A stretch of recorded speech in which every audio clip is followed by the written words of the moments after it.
Hello everyone, Storm11 here. Today we'll be checking out we'll be having an update on the storm cluster potential to be going on across parts of the Midwest, even for parts of the Northern Plains, down across parts of the Great Lakes, and then into parts of the Ohio Valley as well. These are the big areas to monitor at least over the next couple of days. Then we may get a short break, maybe sometime, maybe Monday, maybe exception for the Dover Plains before we kind of get it going again mid to late next week.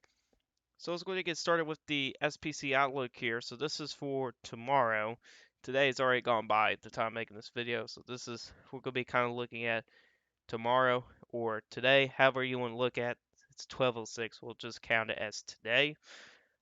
We have a slight risk for severe weather across parts of North Dakota, northern Minnesota,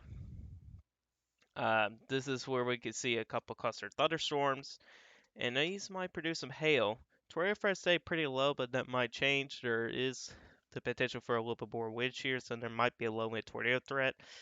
Um, but there's your damage wind threat, and also there's your hail threat. You also got a marginal risk for parts of northern uh, Arizona and northwestern New Mexico. So those guys will be experiencing some flooding issues over the next couple of days. I've heard we're seeing that the Weather Prediction Center has a moderate risk down there for flash flooding. So those folks definitely need to watch out for the chance for some flooding over the next couple of days. So that's today. And here's tomorrow here. Don't be surprised if this gets upgraded to a slight risk, but we do have a marginal risk for parts of northeastern Illinois, southeastern Wisconsin, most of Michigan, and northern Indiana. The primary threat is going to be damage winds on this event. The hail and tornado threat will stay very low. It'll be pretty limited. But the damage winds will be the primary threat. This is also we could see potentially in our cluster of storms as well. And then the threat will shift across parts of the Lower Ohio Valley on Sunday, and then we kind of start over again. And on Monday, there might be a chance for severe weather across parts of the northern plains. Let's go ahead and take a look into some models. So we're going to get started with the HER model with the 0Z run. You can see here as we kind of go throughout today, big storms start to fire up across parts of North Dakota and northern Minnesota. Some of these might produce some hail. There might even be a chance for severe weather up into parts of Ontario. I think that's where it is. I believe that's Ontario, Canada. Those folks up there could see some severe weather tomorrow as well, or today, I should say. Then it might become a decent cluster moving to the southeast. There'll be decent northwest winds with this here, so these storms might be able to get going pretty much almost all night long. And there will be a capping out ahead of these storms, so we're probably not going to expect much of any development ahead of these storms. But those might actually last into parts of Wisconsin, and those might bring in a damage and wind threat when these kind of cluster up as well. And talking about those upper level winds, take a look at 500 millibar winds. See, throughout tomorrow here, some of the greatest winds looks to be up across parts of North Dakota, maybe into northwestern Minnesota. It gets weaker to parts of Minnesota, or central Minnesota to parts of Wisconsin, but there is going to be some decent downdraft Cape, which we'll take a look to a couple of soundings here, which we'll use the HIRS name for because it does the best with the environmental wise. HIRS doesn't do as great, so we'll look at the HIRS name environmentally wise. But the HIRS does better than the HIRS name for with reflectivity. So we'll be looking at a couple models. And you can see here, it does gain some strength overnight.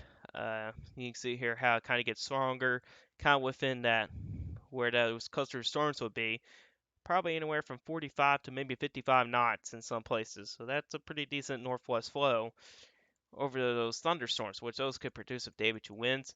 So that'd be something we need to watch for. And eventually we had to watch for Saturday. So let's check out the high-risk NAM here for later today. And you can see here for Friday evening, you have storms firing up, and there's also a decent amount of cape out there, but there is some places where there is some sign in, which can create a little bit of a cap. And that can prevent some storms to form. But when a big cluster starts to form, they don't really care that much about capping.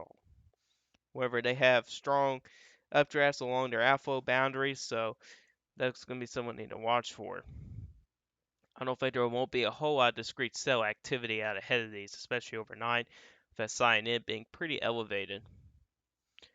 So we're going to see if we can get a sounding out of here tonight.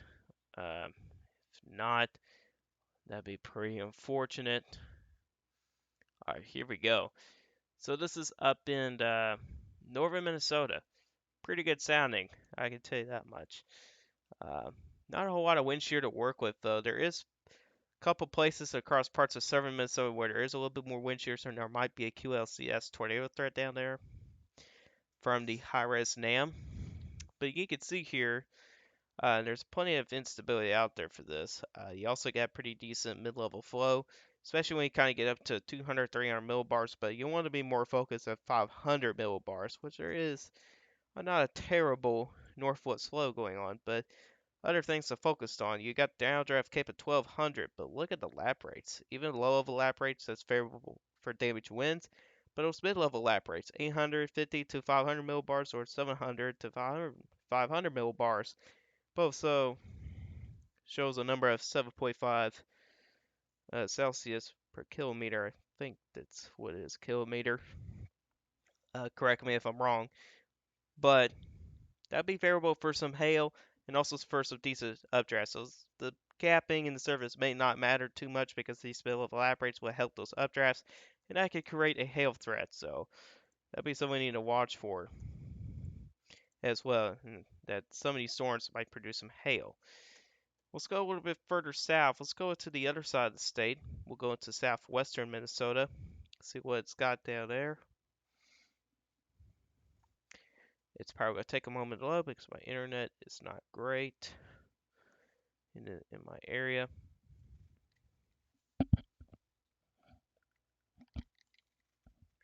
Let's see what we got. All right.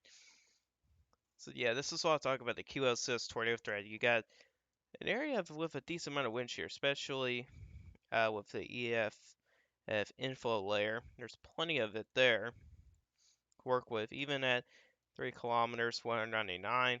But either way, still a decent amount of wind shear out there, so there might be an isolated tornado threat. But you also notice here, there's a pretty decent cap at 850 millibars, so that's going to have to depend on these billable lap rates, which there is some at 850 to 500 millibars. So that might be something that we need to monitor with that. So there's going to be some absurdities there.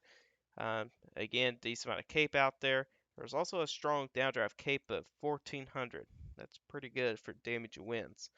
Also, mid-level flow isn't terrible either. You also got a decent hodograph up here, so that'd be favorable for maybe an isolated tornado. So with this sounding here, you kind of have the damage wind threat and also maybe a small tornado threat as well, or a QLCS tornado threat, which is tornadoes on the squall line, basically. That's what that means. Those cluster storms will move across parts of northern Wisconsin, maybe into parts of upper Michigan overnight till the next morning, which will eventually get into parts of east central Wisconsin at that point, which will take a like reflectivity. You'll see those storms kind of go by. You can see here, this is now getting to some of the early morning hours. And as you can see here, you got a pretty decent cluster going on up across northern Wisconsin overnight, and also eventually fizzle out into the early morning hours. Even has that cluster of thunderstorms continuing into parts of northern Michigan as well, so we may need to watch for that. But as we then the atmosphere starts to recharge. So you got some of those outflow boundaries around still left over from the earlier storms. And those can form new storms later in the day, as you can see here across parts of southern Wisconsin into parts of west central Michigan, eventually getting into parts of northern Illinois and northern Indiana, maybe into parts of northwestern Ohio. And then notice again, kind of fills out when it gets closer to the Ohio River. And eventually, you got those outflow boundaries left out there, and that can fire up some new storms later on. And that's kind of the max of the run there. So, but we'll check out the instability at least for Saturday. Definitely shows plenty out there. Actually, there's no capping out there, so that's not good. We'll go into northwestern Illinois first. See what sounding's got out there. And again, Harris NAM does the best with the environment. Does better than the other models. Her model does a little bit better than the Harris NAM reflectivity wise. So keep in mind of that. Again, this is going to probably take a moment to load. Here you go. And there's actually a little bit of wind shear. Not a whole lot, maybe just a little bit of wind shear, but I don't think it's going to be enough for a tornado threat. Uh, but check this out. There could be some pretty tall thunderstorms. Your equinox is way up there, so that's kind of the limitation of these storms of how high up they can go. Downdraft Cape is pretty impressive, 1600. That's pretty high. That could lead to maybe a significant wind threat, possibly. Low level rates is also good as well. Strong strong Cape numbers. Closing on at 5,500, close to 6,000, which is pretty high. You also got a pretty strong LVN mixer that can also help with those updrafts. That can also lead to some discrete storm mode out ahead of these, so we may need to pay attention to that. Right now, the model doesn't show any storms forming out ahead of line, but I think we'll probably see something like that. So that might affect those squall line of storms, but we'll see.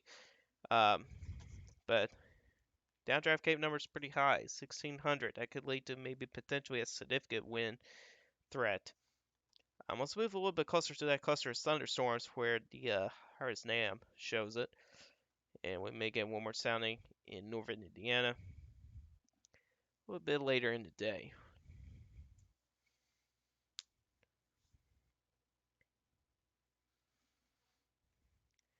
And as you can see, a pretty similar scenario here. Decent amount of Cape out there. Downdraft Cape still strong. Level operates a little bit on the weaker side, but that downdraft Cape there will still kind of keep up with that damage wind threat. You still got a good LV mix layer, so this is favorable for damage winds, maybe some small hail when these storms first form. And then you can kind of see here how they kind of progress, and then you kind of get to the overnight hours, so you get that cap in place. You can see how those kind of continue to move to the southeast. Let's go check out those upper level winds. And you can see here from the first cluster of thunderstorms, gets a pretty good northwest wind up there, so that's going to help them keep on going. And then your new storms start to form, which is not that strong. I mean, 35 to 40 knots isn't terrible. But you kind of tell where some of these storms are, and they can produce a pretty decent winds here. That's about 55 to 60 knots. So that's close to severe limitation.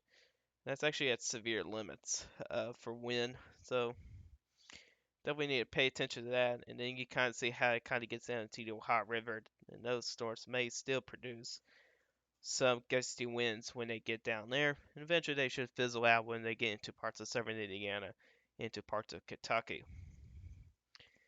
And this is kind of leads into Sunday. You can see here how the NAM has it. That cluster of thunderstorms dying out. And I think these are going to fizzle out almost completely. So it doesn't really show that. But then as you kind of get into Sunday evening, a couple big storms start to fire up across parts of Ohio.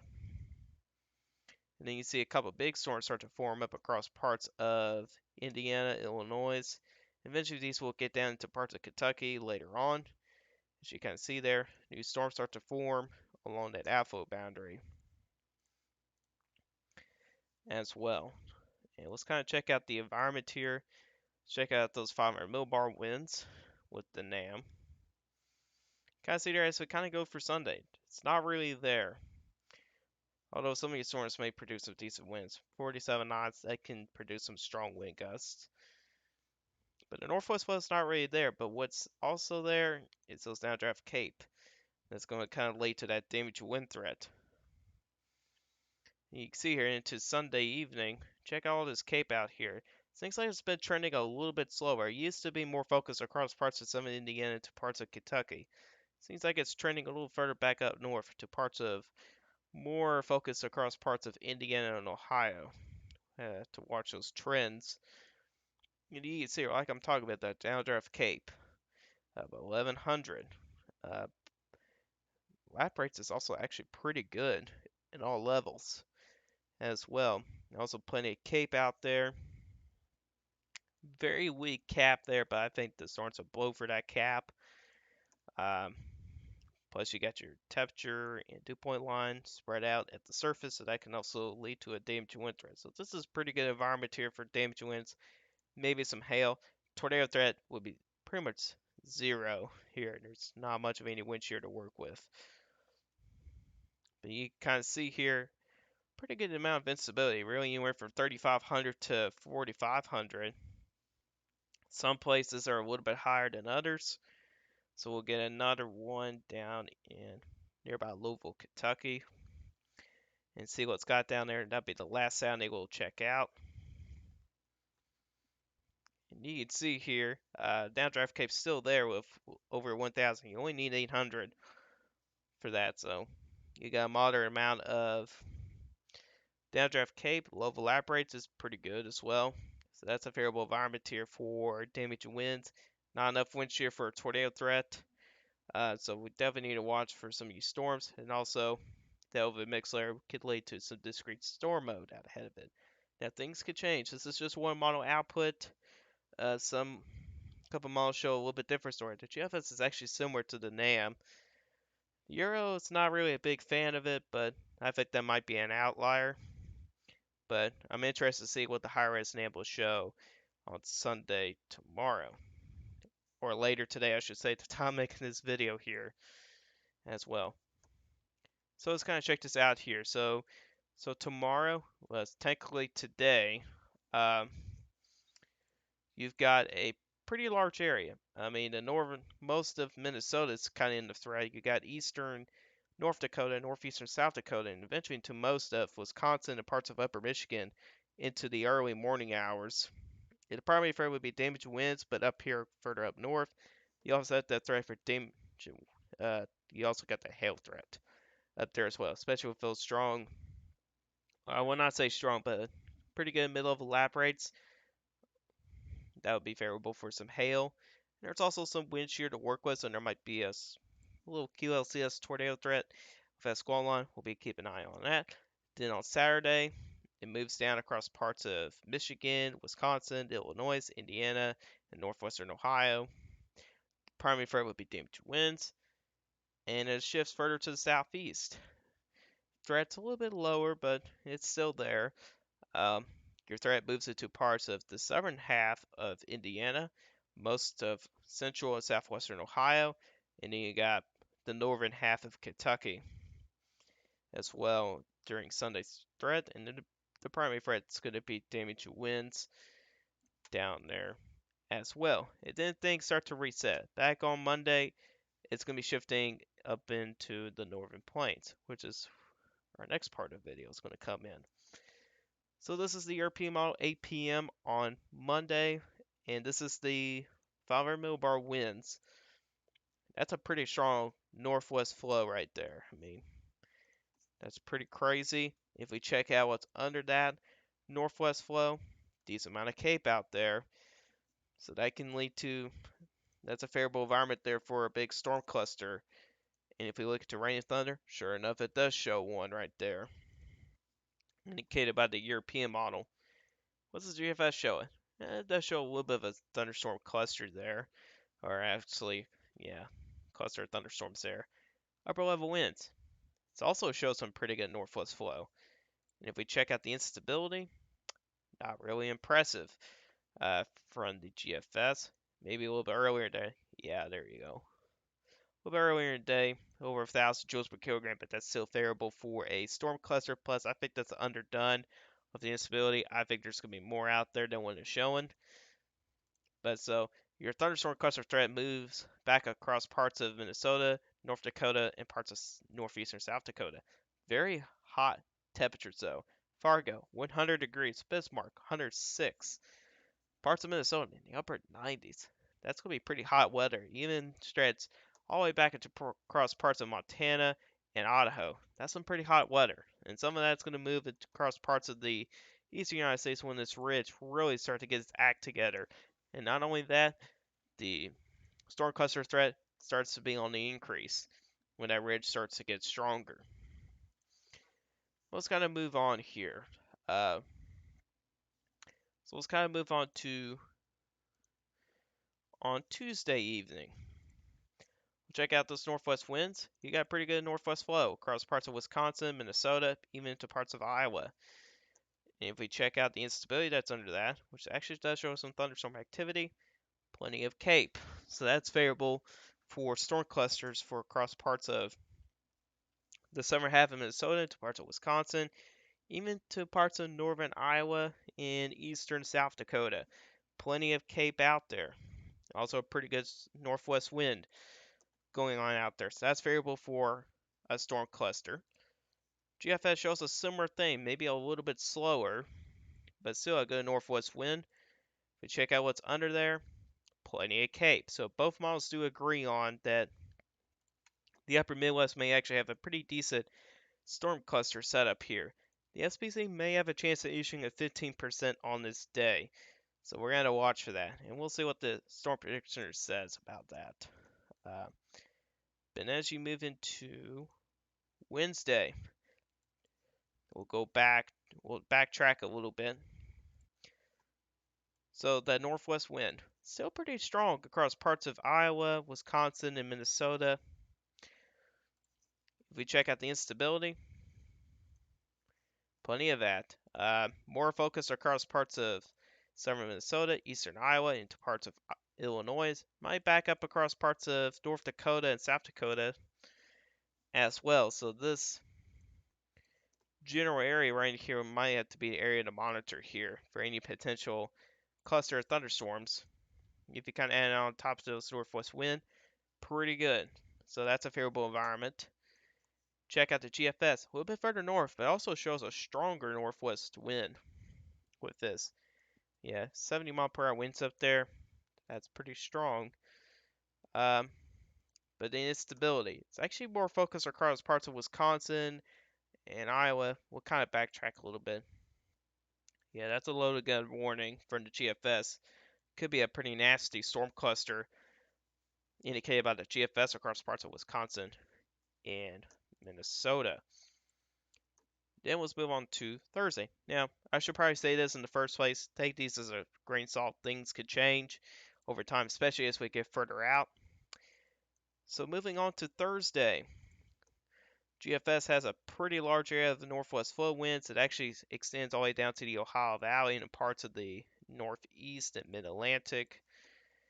And we'll check out the instability under that. Yeah, that's not good for parts of Ohio, Indiana, Illinois, Kentucky, West Virginia.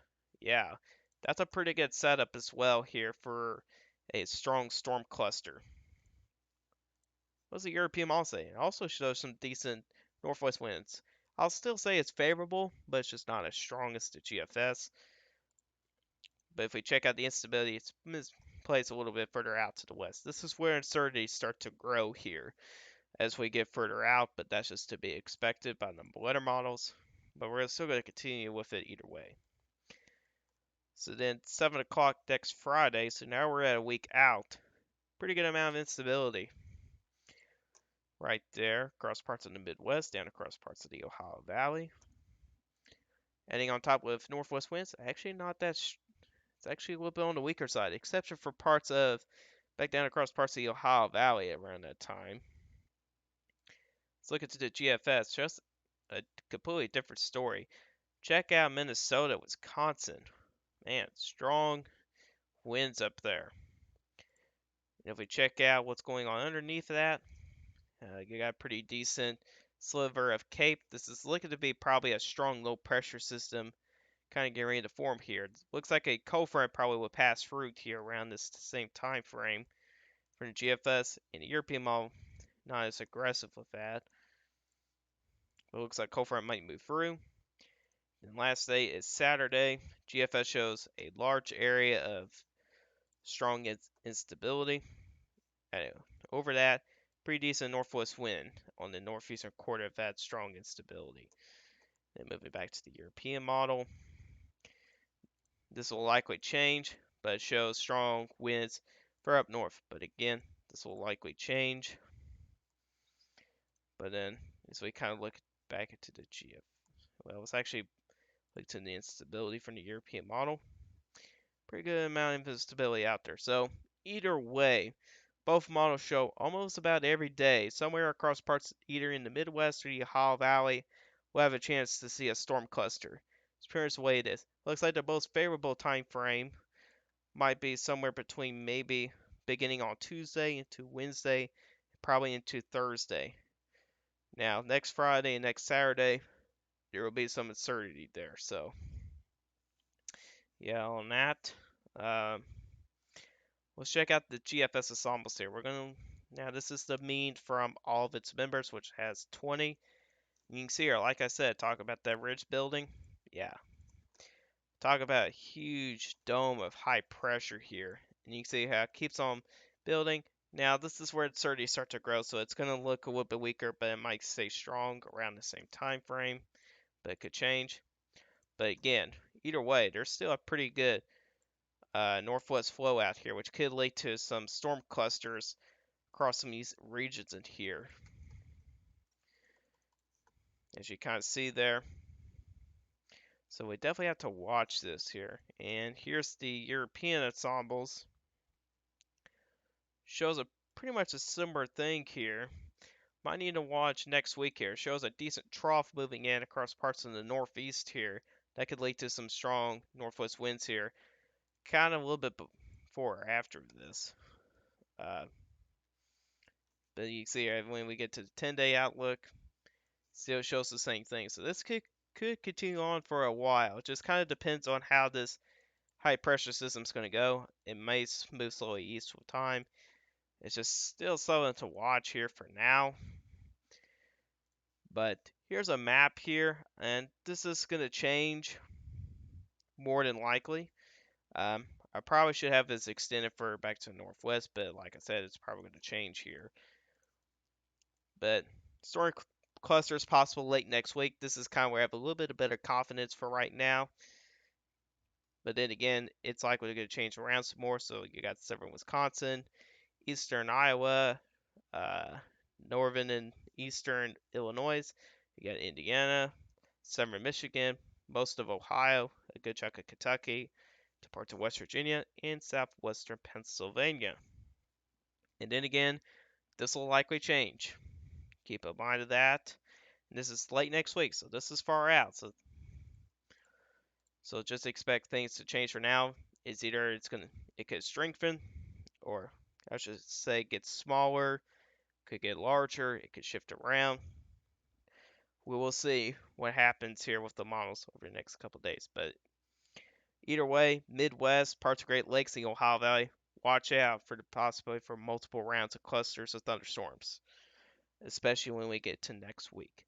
But anyways, guys, this is our video today. Hope you guys enjoyed this video. If you guys like this video, hit that like button. If you already like my channel, hit that subscribe button. Hit the bell notifications so you never miss an upload. If you guys have questions about this, put a comment section down below. I'll answer you guys questions. And I'll see you guys in the next one. Goodbye.